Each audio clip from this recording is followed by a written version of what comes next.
from the headquarters of Tillerson English in Quito, Ecuador. This is From the South, and I am Soini Gray.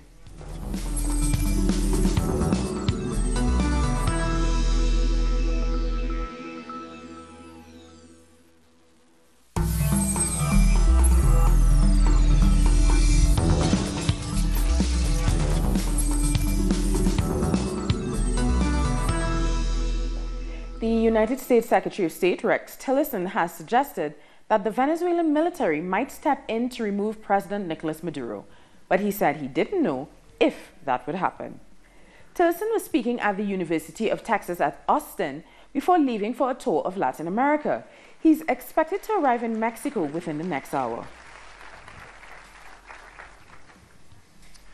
Well, as many of you know, my name is Will Bowden. I'm the Executive Director of the... Tillerson told his audience in Austin, in the history of Venezuela and South American countries, it's oftentimes the military is the agent of change when things are so bad and the leadership can no longer serve the people.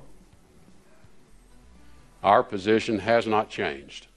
We urge Venezuela to return to its constitution, to return to free, open, and democratic elections, and to allow the people of Venezuela a voice in their government. 50 Mexican organizations have signed a document condemning the Secretary of State's visit, which the Mexican government recognizes will deal with both bilateral issues and the situation in Venezuela. It is worrying because in what capacity and with what moral right do the Secretary of State of another country and our foreign minister decide to discuss the affairs of a third country? Bilateral matters are bilateral matters, and the same goes for multilateral issues. But it's not acceptable that the foreign minister begins to discuss the situation in Venezuela. Earlier, our correspondent in Mexico City, Pablo Perez, sent this report on Tillerson's visit. So the Secretary of State Rex Tillerson is starting a Latin American tour here in Mexico on Thursday, in a moment where USA-Mexico's relationships are at its lowest.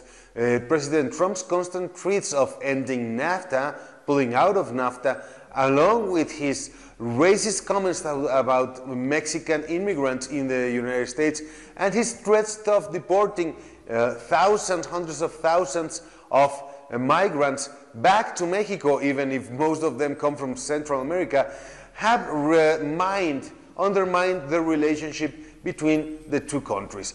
It's noticeable that Mexican Chancellor Luis Videgaray has visited the United States over 33 times for 12 official visits to Mexico from the US government. And it's known that the deals, the renegotiation of the North America Free Trade Agreement are not going really well for Mexico. It seems that right now the strongest aid Mexico is getting comes from governors and politicians in the US that know that the North America Free Trade Agreement, ending the North America Free Trade Agreement, could be a problem for both countries and specifically for certain local economies. So we're going to see some negotiations, some say that they are going to try to ease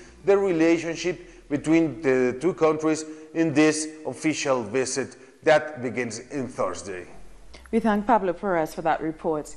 In Ecuador, the campaigning is ending for a referendum that could decide the future direction of the country. Groups in favor and against are holding their closing rallies ahead of the vote on Sunday. 40 organizations began their campaigns on January 3rd for a yes or a no vote. President Lenin Moreno called for the referendum on 7 questions, some of which will alter the Constitution.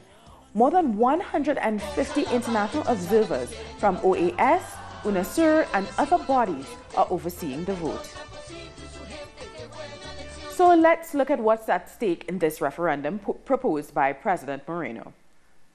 With the PAIS alliance severely fractured, there are some within the party who have joined the No campaign led by former President Rafael Correa, saying the referendum is unconstitutional.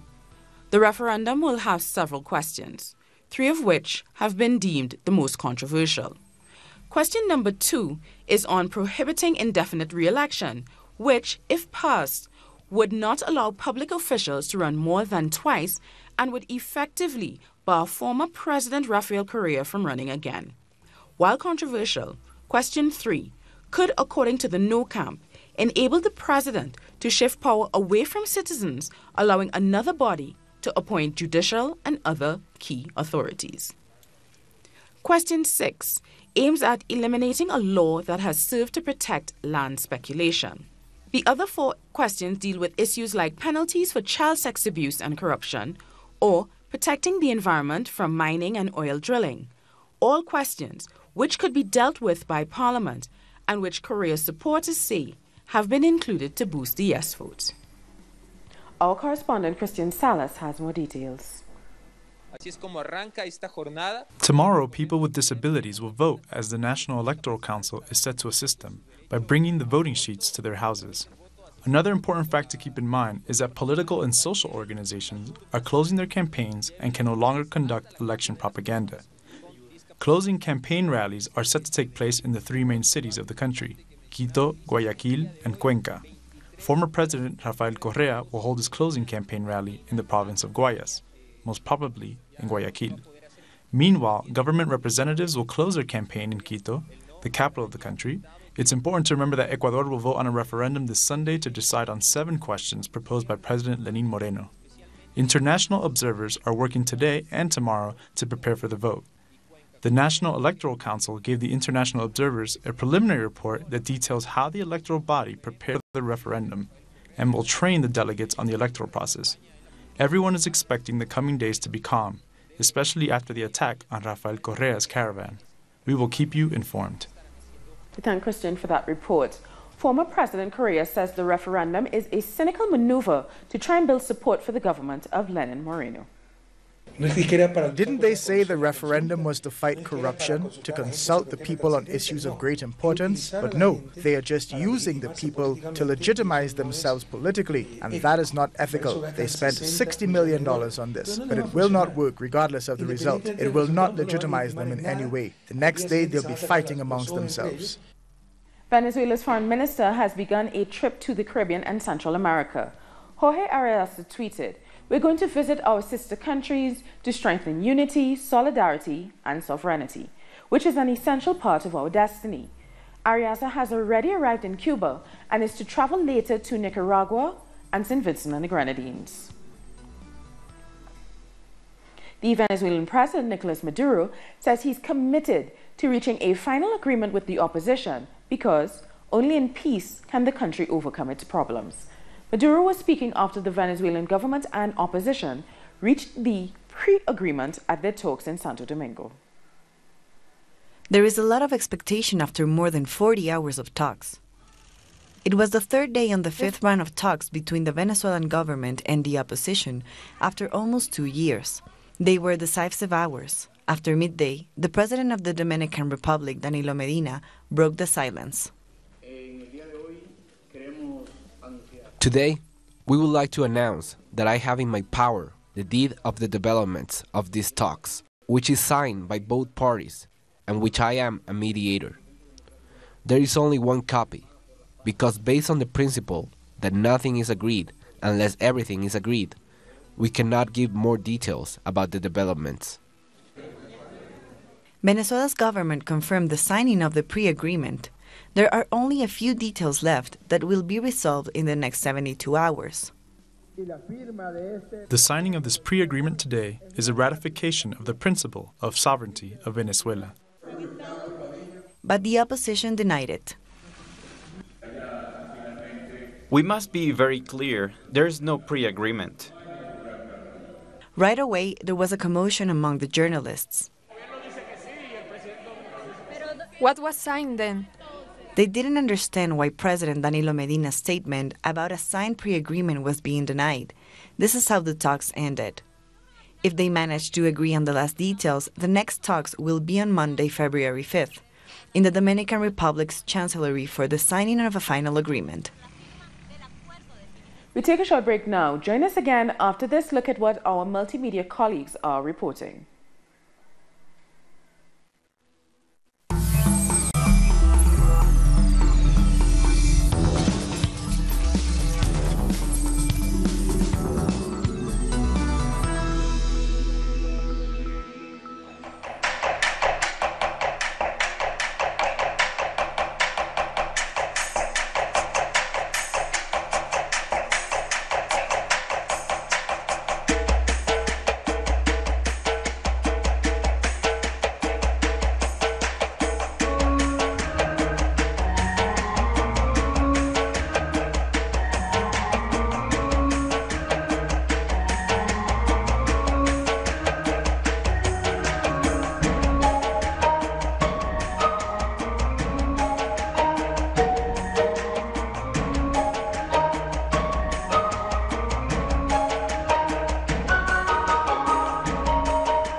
Welcome back.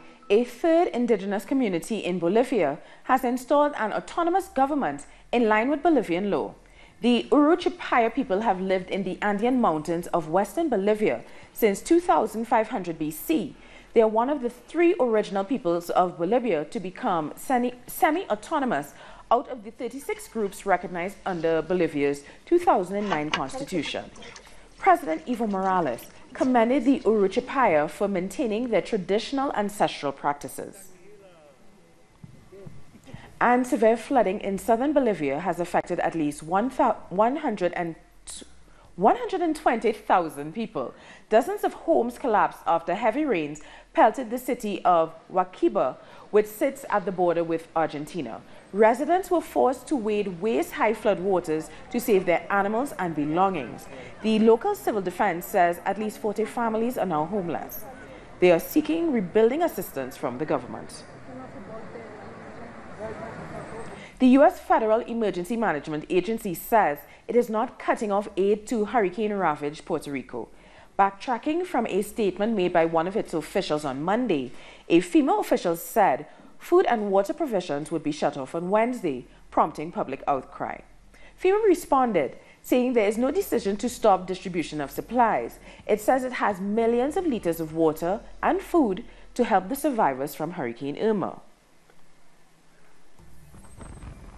FEMA has since said January 30th was actually the date to evaluate if Puerto Rico still needs aid.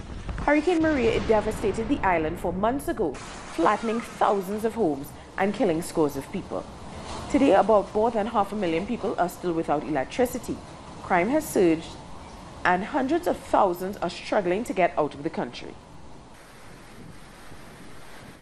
Human rights organizations in Guatemala say that about 6,000 children and adolescents were victims of sexual violence in 2017. A report carried out by the National Institute of Forensic Sciences estimated that sexual crimes have incurred in higher pregnancy rates of girls between 10 and 17. The Attorney General urged the government to take legal action to condemn and investigate sexual violence in order to protect children's rights. Ancestral authorities in Guatemala warned about a new attempt to allow the production of GMOs in the country. This comes after Congress approved an agreement that promotes the modification of native seeds. The National Network for the Defense of Food Sovereignty, joined by ancestral authorities from indigenous communities, appeared in front of the Constitutional Court to petition that legal action is taken to void a congressional decree that approves the Nagoya Protocol, an international accord concerning access to genetic resources. People fear that this would promote the modification of native seeds and encourage GMO production. As ancestral authorities, we are concerned for the riches we inherited from our ancestors. Our native seeds are part of our Mayan identity and of our culture. Transnational industries want to appropriate our seeds. Ancestral authorities assert that through their legal action, they are trying to stop genetic modification of seed by transnational industries, which would be considered disrespectful to native peoples. They consider their land and crops to be sacred. Besides, such a development would harm thousands of small farmers who survive by selling their crops. They want to steal native seeds. They want to take them away from us. We would have to buy them from them or do business with foreign industries. Once before, Congress had to backtrack from approving the so-called Monsanto Law, which stipulated the genetic modification of native seeds. This is a sensitive issue for many communities in a country where corn, bean, and vegetable crops are a main component of people's everyday diet, as well as the main source of income for indigenous communities. If we allow GMOs to be produced, we risk contaminating our crops and our seeds. It would also make us dependent on those companies and whatever pricing they decide to impose on their products. The Constitutional Court has the final word. They could outlaw this practice or let it move forward, which is what indigenous communities fear the most. Amnesty International says the Peruvian government has not adequately justified the pardon given to the former president, Alberto Fujimori. The human rights organization presented its complaint to the Inter-American Court on Human Rights, saying it is concerned about the particular events that led the government of Pedro Pablo Kuczynski to pardon Fujimori. This comes just 2 days after the ISHR reviews the case in which Fujimori was sentenced to 25 years in jail. In Panama, people are protesting against the decision by the Foreign Ministry to allow U.S. military members to bear arms in the country. They also criticize diplomatic privileges given to them. Panamanians are protesting outside the Foreign Ministry after it allowed 415 members of the United States Army to carry arms during a joint military exercise called New Horizons, scheduled to last the first half of the year. We strongly reject the agreement between the President Juan Carlos Varela and the United States that they will not only allow 400 armed units into our country, but allow them to walk freely across our territory with war weapons. We reject the behavior of the President. If he likes the United States, he can go and live at the White House. He can share a bed with Donald Trump. He can go to the Pentagon and leave Panama alone. They say the approval by the diplomatic office and the exemption of taxes for the military is part of a policy to give away sovereignty. This trend grew stronger after the visit of the U.S. Vice President Mike Pence to the country. Panama's government has to remember that this is the result of the U.S. control over Panama. For a president to hold his position, he must be approved by the United States. Unfortunately, this is the sad situation in Panama. The rejection to the U.S. presence is not a coincidence. Panama has incurred U.S. military intervention several times, including a U.S. invasion on December 20, 1989.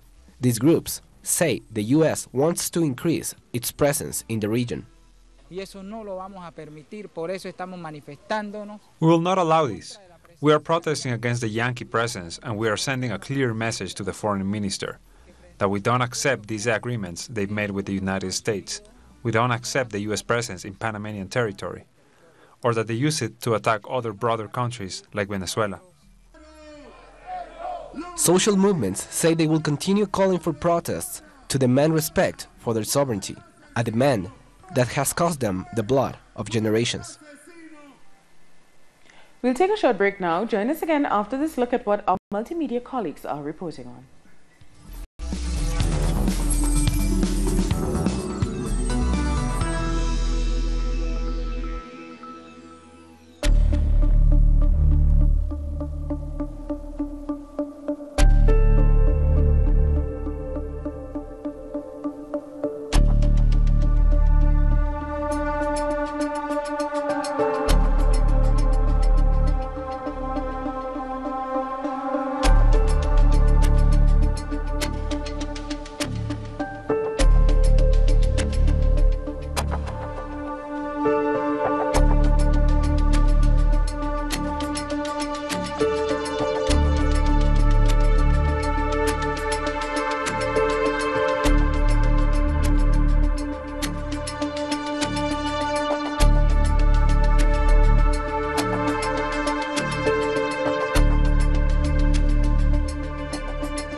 Welcome back. The FBI and the White House have clashed publicly over a Republican intelligence memo alleging anti-Trump bias within the Justice Department. The FBI chief says he has grave concerns about the accuracy of the memo and has asked to halt its publication. The memo is believed to accuse the FBI of abusing its surveillance powers to target the Trump campaign. This furthers the rift between the White House and the agency that is currently investigating ties between Trump's campaign and Russia. Thousands of members of the IG Metall Union announced a series of 24-hour walkouts at several factories in Germany, including Volkswagen. They have threatened further strike action if demands for an 8% pay rise and a 28-hour reduced working week are not met. A Nigerian activist is fighting for the right to education for all in northeastern Nigeria, a region affected by Boko Haram. 2 years ago, 20-year-old Waldi Ben Hikri created a foundation to carry out various projects, including scholarships and awareness campaigns. Education has brought about enlightenment and empowerment for me, because education helps you to see beyond the normal. Education helps you to get off that mindset of, of ignorance, and it exposes you. There's a lot of networking when you go to school. You meet a lot of people, you communicate with so many people from different places, and you tend to learn a lot. In Madrid, Casa de America is hosting a photographic exhibition called Cuba Iluminada by Spanish photographer Hector Garrido. This project has been 7 years in the making and explores all aspects of Cuban culture, from music and literature to science and sports, touching on theater and the culinary arts. Hector Garrido has devoted his life to aerial and scientific photography, but when he first arrived in Cuba, he developed a passion for portraits, creating a visual catalog of the island's culture. Cuba has given the world a significant number of great musicians, filmmakers, and artists. This exhibition reinforces their legacy. Dancer Alicia Alonso, poet Carilda Oliver, and composer Pablo Milanés are some of the 250 faces that make up the exhibition, with a special mention of actress Laura de la Uz, Garrido's wife. Cuba Iluminada es una exposición viva. Cuba Iluminada is a living exhibition. It continues to grow. Hector Garrido continues to photograph some of the most fascinating members of the island's cultural scene. Esta exposición itinerante. The island's light floods over the faces and hands of his subjects. These are classical compositions, which more often than not use very well-defined chiaroscuro lighting. The island and the subject's colors also tell a story, maybe not encompassing the entire history of Cuba, but talking about the past few decades. Garrido now lives in Havana. His projects continue to capture Cuba's art and light. Now let's have a look at some other stories making headlines from around the world. Around 2,000 French students have taken to the streets to protest against the government's plans to introduce a new selection process for higher education. The National Union of Students in France are opposed to the measures, saying it will create social inequality. Hundreds of people have gathered at the mausoleum of Ayatollah Ruhollah Khomeini to celebrate the 39th anniversary of the 1979 Islamic Revolution in Iran, which ended monarchical rule. 3 Kenyan journalists have spent the night in their newsroom in fear of arrest. Their station, NTV, was one of 3 independently owned stations shut down by Kenyan authorities on January 30th after they broadcast live coverage of an opposition ceremony symbolically swearing in opposition leader Raila Odinga. Residents of Cape Town have been forced to collect water from communal taps at limited water collection points following the new water restrictions in South Africa's second largest city. Cape Town is experiencing its worst drought in decades, which has reportedly forced the city's administration to limit water consumption to just 50 litres per person per day. I had to give up my job so that I can be here every day so my family can have water to drink. It's as simple as all that. That's how dramatic it's become. It's a political thing in a lot of ways. It feels like it's a political thing. So much seems to be hidden. It's transparent, yet it's not. You sense a lot of politics behind what is going on. Moroccan communities have walked in a procession during the funeral of yet another miner who has died in an accident in a disused coal mine in the northeastern city of Jarada. workers continue to protest over the plight of people scratching a living in abandoned coal pits that have become known as the mines of death. And that brings us to the end of this news brief. For these and many other stories, you can find them on our website at tellusyourtv.net/English. And join us on social media, Facebook, Twitter, and Instagram. For Tell Us Your English, I'm Soini Gray. Thank you so much for watching.